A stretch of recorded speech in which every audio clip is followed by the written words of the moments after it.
Welcome to Invergordon, historically the site of a major naval base, and today a popular cruise ship terminal, a hub of industry, and one of the largest towns in the Scottish Highlands.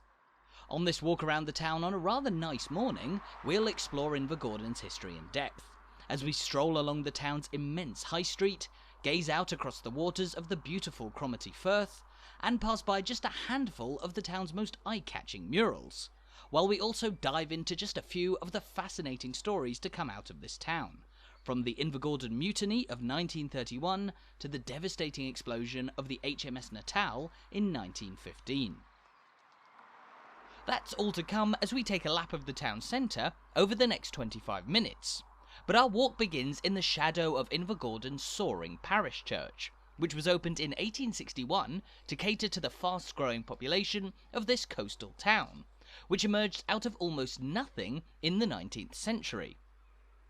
Before this church was built, the people of Invergordon typically had to walk just over a mile out of the town to neighbouring Ross Keene, a tiny hamlet home to a historic parish church.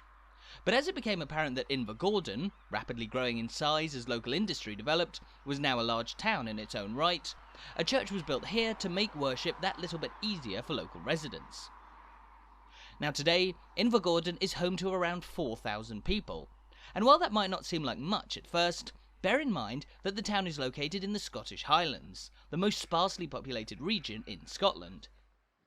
Specifically, Invergordon is situated about 15 miles north of the Highland capital of Inverness, as the crow flies, positioned on the northern shore of the Cromarty Firth, an inlet of the much larger Moray Firth and the North Sea. As we'll see when we get down to the coast, Invergordon's position beside the Firth has been a crucial part of its development through the last 2 centuries, both in its role as a major naval base and today a centre of Britain's offshore oil industry, a major employer in the town today. We'll see a number of large oil rigs just a short distance from the town centre later on, but there's much more to Invergordon than that. The town is especially well known for its wealth of beautiful murals, for example, like the one that we can see here. There are 11 murals to be found on the sides of houses and buildings around the town centre, and this one is known as Gather Round, painted by Alan Potter in 2006. It depicts a number of different local sports and events, ranging from shot put to tug of war, the caber toss and more, which have all appeared at the Invergordon Highland Gathering, a celebration of traditional Scottish and Celtic culture and sport. The Invergordon Gathering historically takes place in August, but it's just one of a number of gatherings that are held throughout the summer all across the Highlands, providing a lively window into the illustrious cultural heritage of this part of the world. Now, as we walk out onto Invergordon's immensely long and wide high street, this town, by virtue of being one of the youngest in the region, isn't known as a cradle of ancient Highland heritage. In fact, the oldest buildings here today are less than 200 years old, but that doesn't mean that there weren't people living here before the rise of industry. Invergordon is thought to have begun life as the northern terminus of a historic ferry that carried people just under a mile across the Cromarty Firth to the village of Balblair on the Black Isle. Now, this ferry was mostly used by pilgrims travelling to St Duthas Kirk in the town of Tain, about 10 miles to the north of here, and it allowed people to follow a much shorter, more direct route towards Tain, rather than having to travel all the way inland to make their way around the firths which line this part of the Scottish coast. That ferry typically departed from near to where the modern harbour is in Invergordon today, situated at the tip of a small headland that juts into the Cromarty Firth. And it was this which originally led this place to be known by the name Invergordon, which simply translates from Gaelic as the point or the ness. Now, we'll explain how Invergordon came to be known by the entirely different name, Invergordon, in a couple of minutes. But here we're passing by the very first mural that was painted in this town, named The Loch, painted by Ken White in 2004. The Loch features 3 scenes depicting typical work and leisure in and around the town, taking its name from the nearby Kildare Loch, a hidden gem of paradise for local anglers and fishermen. As the very first mural painted in the town, the Loch was an important step in bringing a delightful dash of colour to Invergordon streets, intended to be the first in the series of murals that we know today. Just across the high street from it, we find another striking mural, known as Volunteer Spirit, another work by Ken White that was painted in 2005. The mural depicts Invergordon's beloved old lifeboat, known as Douglas Aikman Smith, which operated in the waters off the town between 1996 and 2021. And it's a celebration of the volunteer spirit of the men and women who've operated lifeboats here for decades. Later on in our walk, we'll pass by the lifeboat station on the shore, but it's not just out on the Cromarty Firth that people's lives have needed saving here. Further along the high street, we find another mural, appropriately named Fire, Fire, painted by Anna Starling in 2007,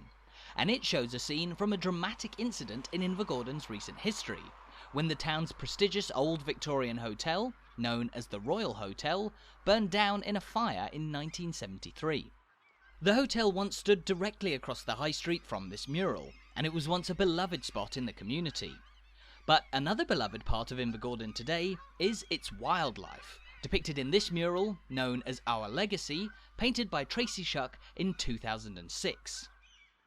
The mural, which was also painted with the help of school children from the local area, features everything from dastardly seagulls to common seals, as well as bottlenose dolphins, Arctic terns, oyster catchers, and many more.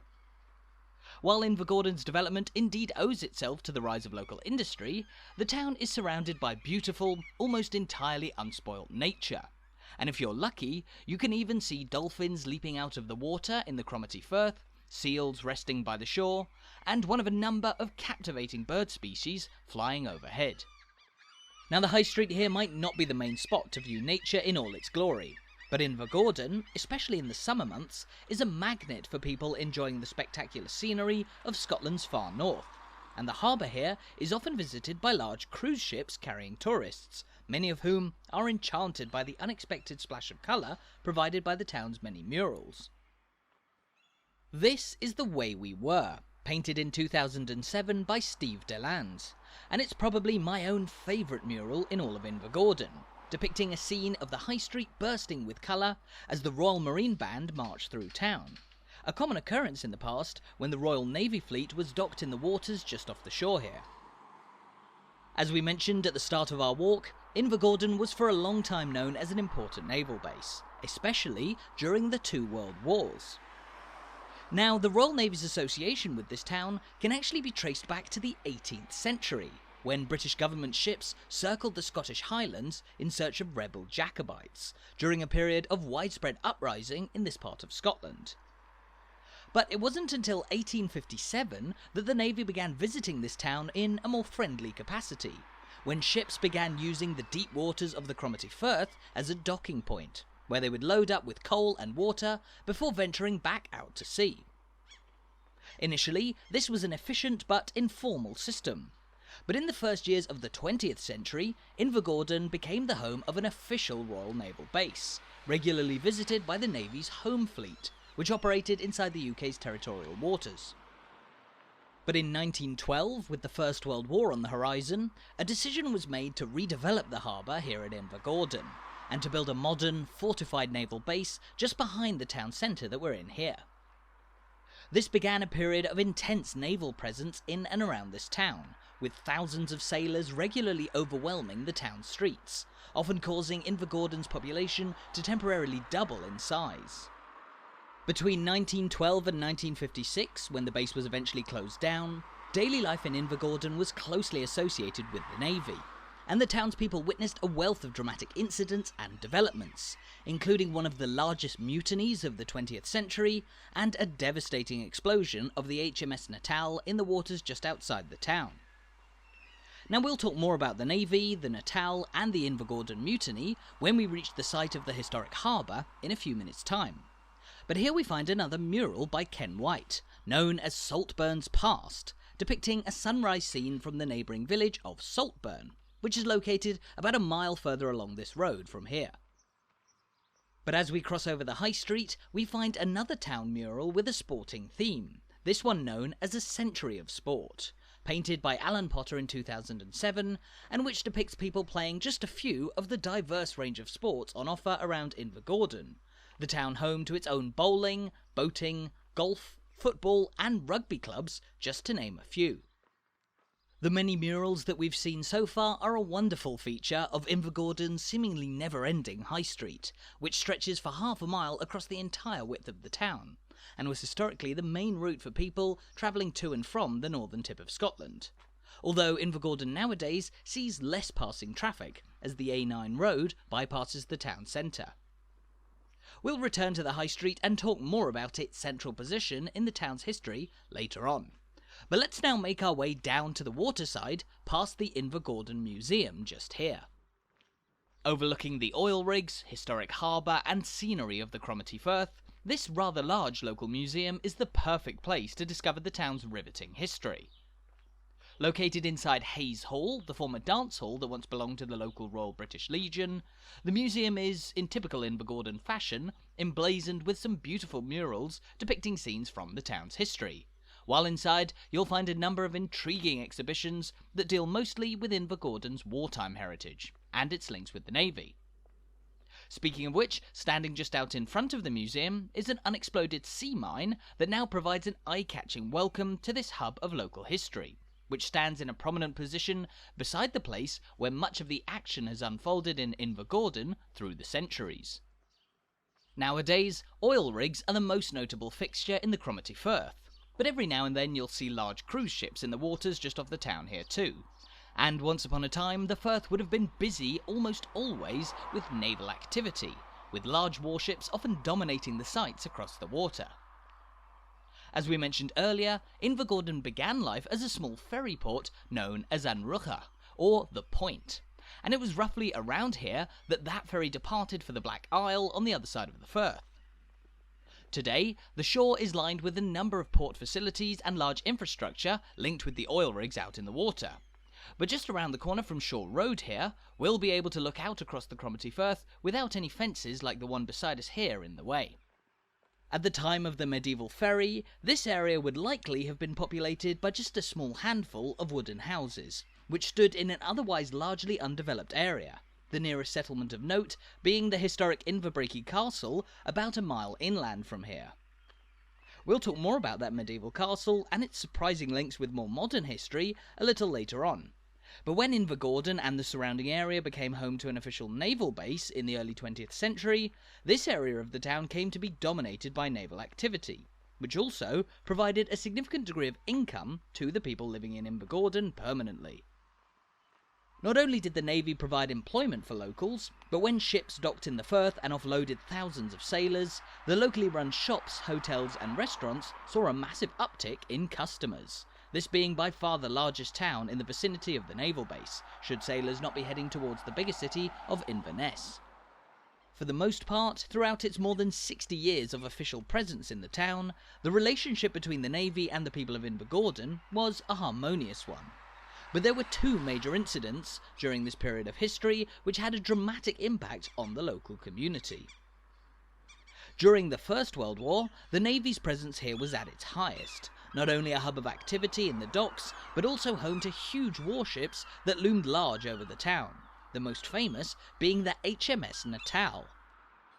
A large warrior-class armoured cruiser launched in 1905, the HMS Natal was a premier naval ship in the early years of the 20th century, and it spent much of the early part of the First World War patrolling the waters of the North Sea. But on the 30th of December 1915, it was stationed here in the Cromarty Firth, and so the captain decided to invite a number of dignitaries, their wives, and a local family for a film screening to celebrate New Year's Eve, or Hogmanay as it's known here in Scotland. But as the festivities got going, the ship was tragically struck by an explosion so great that it caused the entire vessel to capsize within just 5 minutes, with the ship's hull left standing upturned, poking out above the waters of the Firth. The explosion of the Natal sent shockwaves through the local area, as 421 people were killed in the incident. But they're still remembered to this day with this beautiful memorial garden located not far from where the explosion occurred. The Natal Garden here was laid out in the year 2000 on a once dilapidated piece of local land, and while it includes a number of naval and maritime themed features, it also pays tribute to all of the people who lost their lives on that tragic day in 1915. Now, given the significant hole that was created in the community by the explosion of the Natal, its causes have for a long time been a sensitive subject in Invergordon.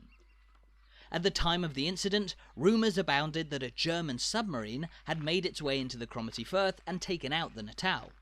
But examination of the wreckage, which was eventually cleared from the water by the 1970s, led investigators to conclude that a fire inside the ship had unfortunately spread to its magazine, where much of its highly explosive ammunition was stored, and this inevitably caused a devastating explosion that the ship could not survive.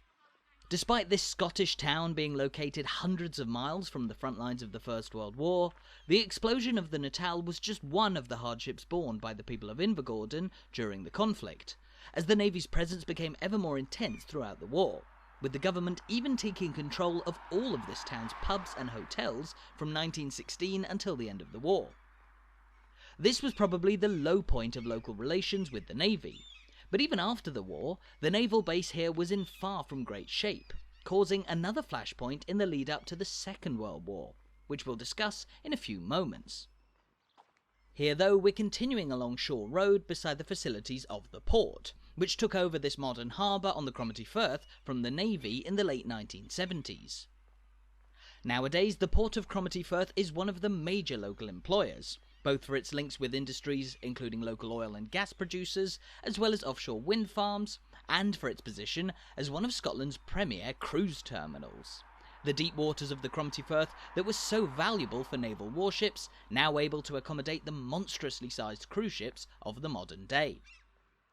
Throughout the summer months, you'll regularly see large cruise ships docked here in the Cromarty Firth, a beautiful piece of Scotland that's also home to more permanent fixtures, including the long line of oil rigs that we can see stretching off into the distance here. There are of course a number of vast undersea fields rich in oil off the coast of Scotland, but the rigs that we see here aren't drilling for oil just off the coast of the town centre. Instead, they've been mothballed and are no longer in service, though the port is also often busy with oil rigs being fixed up too, as this is a premier centre for the maintenance of the North Sea's many oil rigs. Out in the Firth, you'll also find a buoy which marks the site of the explosion of the HMS Natal, while this is also the departure point for the local lifeboat service, who we saw celebrated in the volunteer spirit mural back on the High Street. Though since 2020, RNLI volunteers here are working with a brand new lifeboat named Agnes AP Bar, which provides even better security to those out in the Firth and the surrounding waters. From the lifeboat house to the port offices, cruise terminal, oil rig maintenance station and much more, there's quite a lot going on in this modern and slickly operated port. But that wasn't always the case. After the drama of the First World War, the port and naval base here at Invergordon really began to fall into neglect, worsened by the government's dwindling finances and the impact of the Great Depression from 1929 onwards. A couple of years later in 1931, Royal Navy sailors were then subjected to sweeping pay cuts by the government, the final straw in a rapidly worsening situation that led more than 1,000 sailors working on 10 ships here in Invergordon to launch a mutiny in protest. This was known as the Invergordon Mutiny, one of the largest military strikes in British history, and over 2 days in September 1931, these sailors refused to carry out orders issued by their superiors, and insisted that no ships would sail from the Cromarty Firth until the dispute was settled.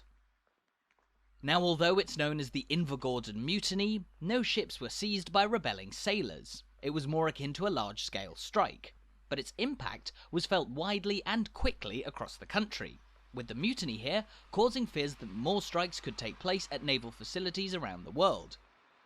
These fears created an astonishing panic in the British government and on the London Stock Exchange, and within 6 days of the Invergordon Mutiny being launched, the value of the pound sterling fell to such an extent that the government was finally forced to move off the historic gold standard, which had been in use for more than 200 years since 1717.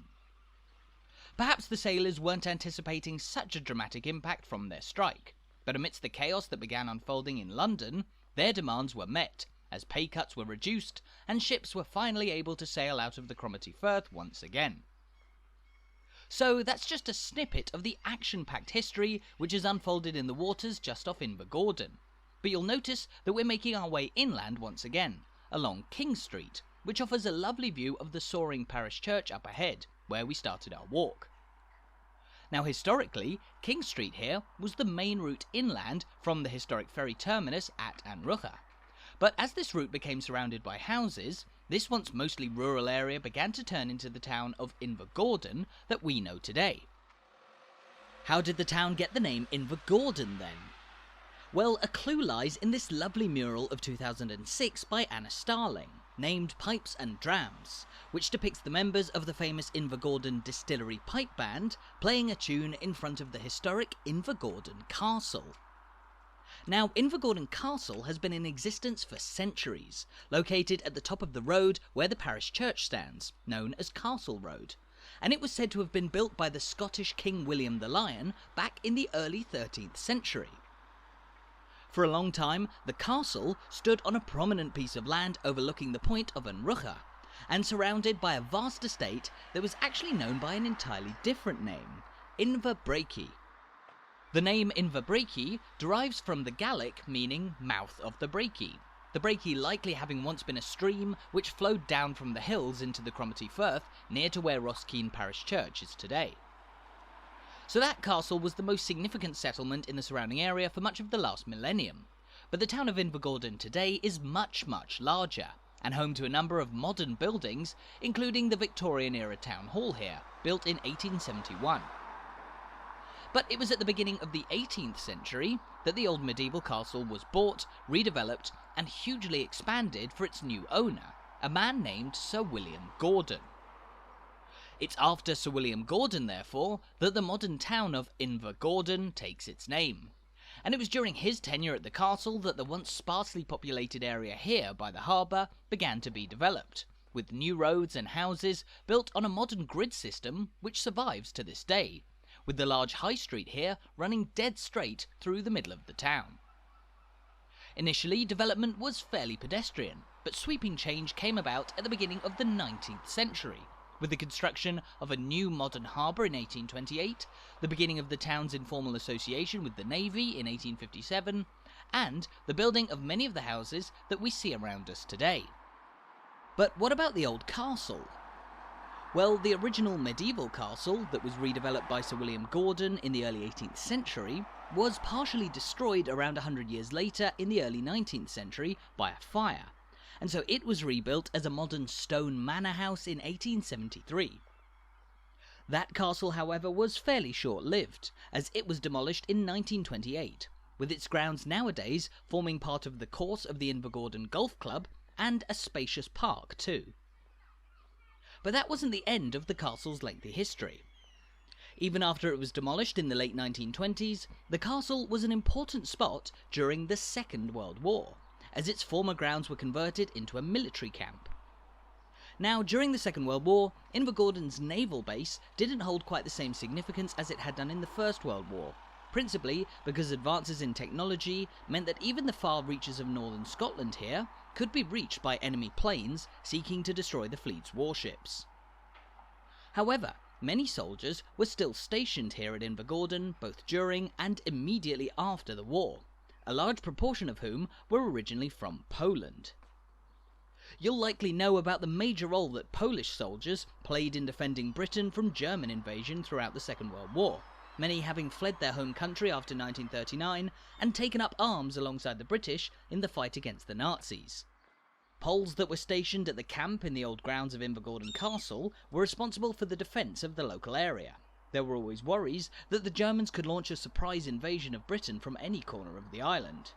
And during the time that they were here, Polish soldiers struck up a strong bond with the local community, to the point that in 1945, when the war was over, many chose to stay in the area that they'd been defending for the past few years. And you'll still find a number of families in this area of Scotland with Polish heritage dating back to this period.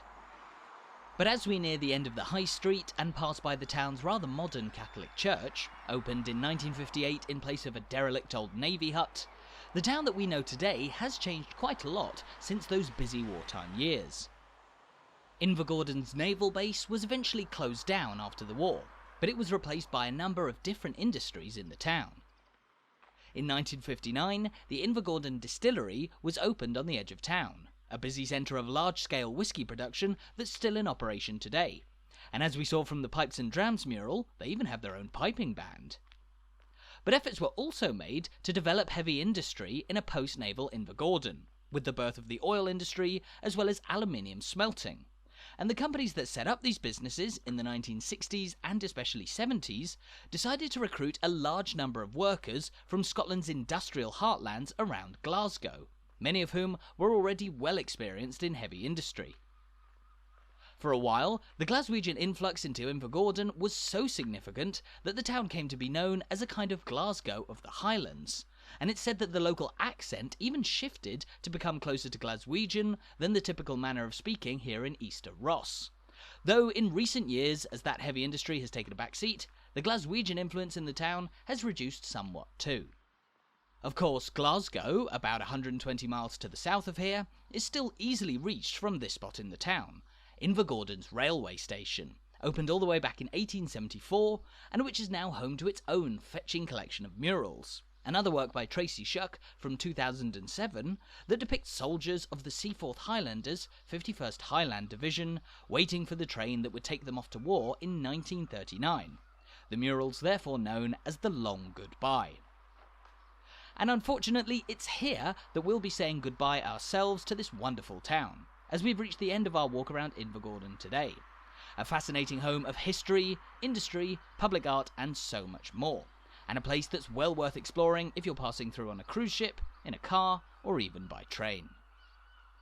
Thank you so much for watching this video. I really hope you enjoyed it, and I hope you're looking forward to visiting Invergordon for yourself sometime soon.